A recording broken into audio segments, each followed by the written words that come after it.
Thank you for joining in, and for today's video I have a super quick demonstration that I'm going to show you here today.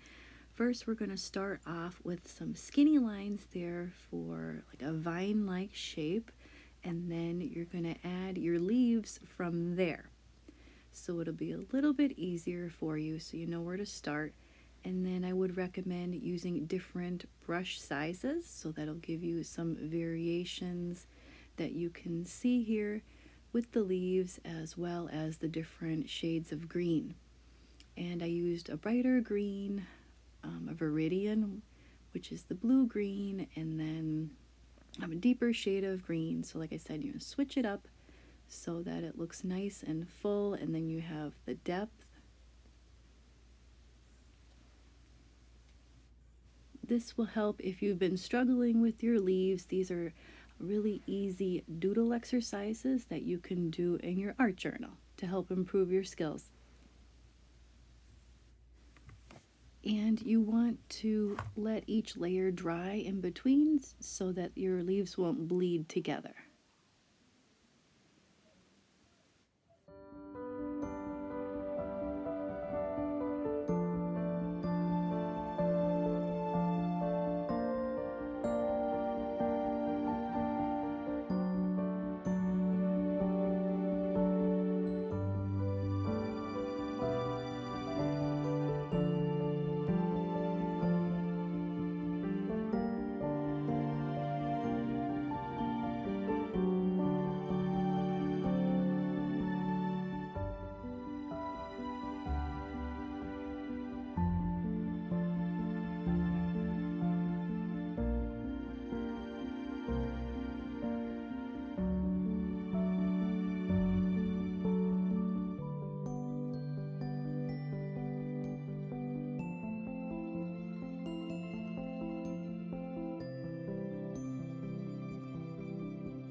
Thank you so much for watching. Be sure to like the video, subscribe, and I'll see you next time.